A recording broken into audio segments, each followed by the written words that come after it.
नमस्कार दोस्तों, मैं शिवम। दोस्तों, मैं आपको बताऊं कि ऑपरेशन सिंदूर भारत ने वो काम कर दिखाया है। पाकिस्तान को देखो किस तरीके से यहां से आज 7 तारीख मॉक ड्रिलिंग होनी थी, लेकिन भारत ने 7 तारीख से पहले ही उसी 6 तारीख की रात को करीब जब पूरा भारत सोया हुआ था, तब भारत ने पाकिस्तान के इन नौ ठिकानों पर एयर स्ट्राइक तबाह कर दिया है। 9 ठिकानों के लिए 24 मिसाइलों का उपयोग किया गया है। ऑपरेशन का नाम रखा है सिंदूर।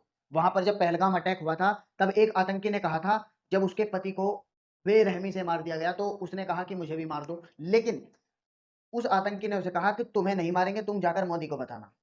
मैं आज इन 9 आतंकियों, इन्हीं मतलब भारत को इन्हीं ये 9 टारगेट ही क्यों चुनने पड़े, इन 9 टारगेट को ही क्यों ठिकाना बनाना पड़ा। अब दुनिया को भारत किस तरीके से जवाब देगा। भारत ने अपना बचाव करते हुए पाकिस्तान को कहीं ना कहीं एक ऐसी चोट दे दी है कि वो कभी भूलेगा नहीं। ये कभी जो पुलवामा अटैक हुआ था ना, उससे भी बड़ी चोट है दोस्तों। दोस्तों, ये जो नो आतंक ये जो नो पॉइंट रखे हैं, भारत ने सोचे हैं, इन सब पे पूरे तरीके से आतंकी फैक्ट्री है। मैं इनके बारे में जहां जहां पर जो जो काम चल रहा है उसके बारे में, और साथ ही मैं आपको बताऊं, इनके वीडियो भी दिखाऊंगा कि वहां पर लोगों ने जो उस दौरान वहां पर थे, मौजूद थे, जो वीडियो शूट की है, वो भी मैं आपको दिखाऊंगा। लेकिन पहले उसकी जानकारी दे दूं। अगर भावलपुर पाकिस्तान के पंजाब प्रांत में है, और जैसे मोहम्मद का यहाँ पर मुख्यालय है, जैसे मोहम्मद का मसूद अजहर के नेतृत्व में यहाँ संगठन चलाए जाते हैं दोस्तों।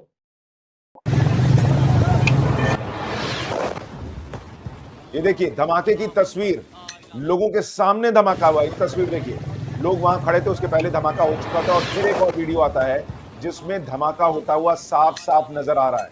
तो ये ऑपरेशन सिंदूर की आपको तस्वीर दिखा रहा हूं। बहुत से लोग कहेंगे भाई कि हमारे यहाँ तो कुछ लोगों को सबूत के बिना काम कर दिया। अभी मेरे बहावलपुर सिटी के अंदर मौलाना मसूद अजहर साहब के जो है मदरसा है, उसके ऊपर 4 मिसाइल दागे गए हैं। 4 मिसाइलों के साथ हमला किया गया है मौलाना मसूद अजहर साहब के मदरसे के ऊपर। हम अपनी अफवाज पाकिस्तान के साथ खड़े हैं, लेकिन मेरा सवाल है कि हमारी एजेंसीज कहाँ सोई हुई थी, हमारी अफवाज पाकिस्तान कहाँ सोई हुई थी जब ये हमला हुआ। मुजफ्फराबाद की भी खबर आ रही है कि मुजफ्फराबाद वाली साइड पर भी ये अटैक हुआ है, लेकिन सबसे पहले मेरे बहावलपुर सिटी के अंदर अटैक हुआ है।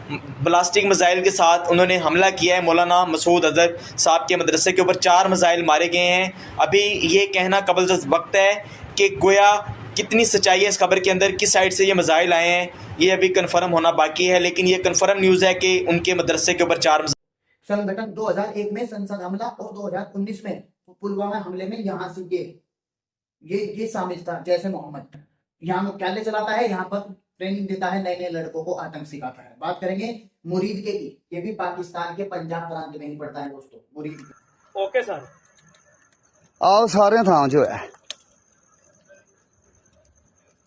ओए होए होए, मस्जिद दा सेन है सारा।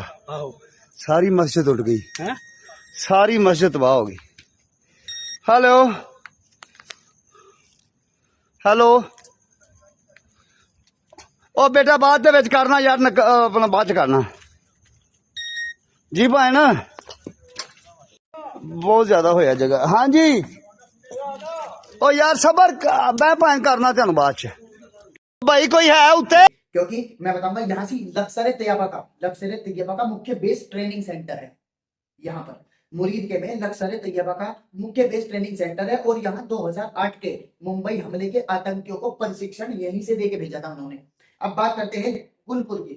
ये रहा दोस्तों गुलपुर की अगर हम बात करें तो ये पीओके के अंदर है। ये 4 एरिया जो आपको दिखाई दे रहे हैं ना, ये वाले 4 एरिया ये पीओके में आते हैं दोस्तों। ऑक्युपाइड कश्मीर, सॉरी, जो हमारा ये कश्मीर पाकिस्तान में कब्जा हुआ है, यहाँ पर ये 4 कैंप लगते हैं। सबसे पहले बात करेंगे गुलपुर की। तो गुलपुर की अगर मैं बात करूं तो याद करेंगे डेरा मस्ती खाली के वाली भाई।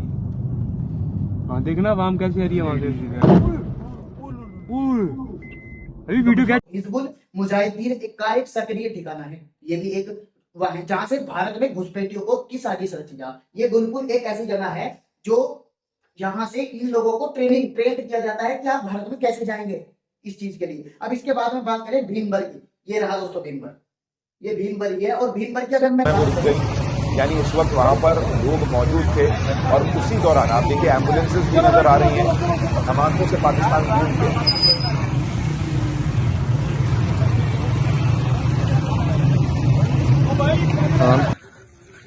ये 9 नंबर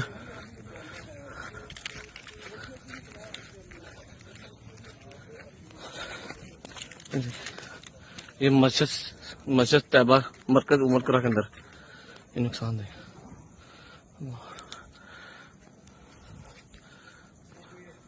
तो आतंकी लॉजिस्टिक और घुसपैठ के लिए इस्तेमाल होने वाला प्रमुख ये केंद्र है। तो ये भी पीओके नहीं पड़ता है सर। अब इसके बाद में मैं बात करूं बाघ की। अगर मैं बाघ के बारे में बताऊं तो आतंकी संगठनों का प्रशिक्षण केंद्र, जहां से भारत में हमले की योजना बनाई जाती है। यानी कि कहीं ना कहीं अगर इसके बाद एक और रहेगा कोटली भी ये पोक में ही पड़ता है। इसमें क्या होता है, आतंकी गतिविधियों का एक और साजिश प्रमुख केंद्र, जहां भारत में हमलों की साजिश रची जाती है। यानी कि आप ये समझ लीजिए कहीं ना कहीं ये जो चार आपको दिखाई दे रहे हैं ना, ये चार पीओके के अंदर पड़ते हैं। और इनमें बस इन्हें यही सिखाया जाता है कि भारत में जाके, यानी कि ये कश्मीर में लगा हुआ है, कश्मीर में घुस करके किस तरीके से आपको आतंकी हमला करना है और क्या करना है। ये चार केंद्र प्रमुख केंद्र है जहां पर इसी चीज की ट्रेनिंग यहाँ पर दी जाती है। इसके बाद में बात करूं मुजफ्फराबाद की, ये भी पीओके के अंदर है। सभी चार बैठेंगे दोस्तों। और मुजफ्फराबाद में क्या होता है कि आतंकी संगठनों का लॉजिस्टिक हब है, जहां से हथियार और अन्य संसाधनों की आपूर्ति होती है।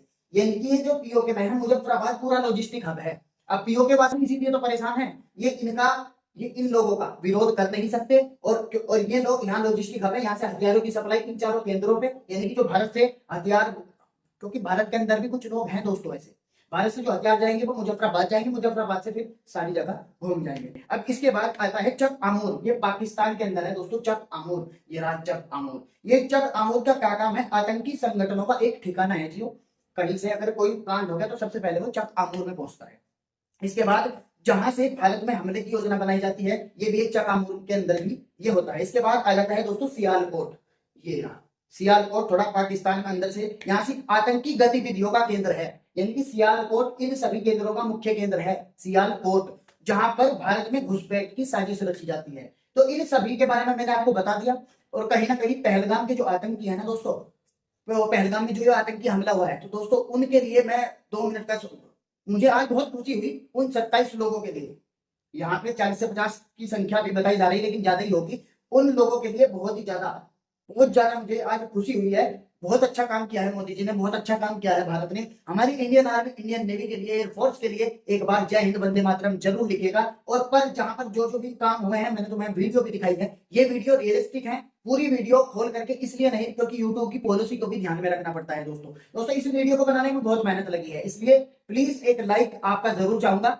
और प्लीज वीडियो को ज्यादा से ज्यादा शेयर करें। अभी शुरुआत है, आप मेरा मैप देख करके थोड़ा हंसिएगा नहीं, क्योंकि अभी शुरुआत है और स्टार्ट किया है। मतलब इस तरीके से बताना, धीरे धीरे रिकवर हो जाए। कोई भी पहले से ही या शुरू से ही सीख के नहीं आता।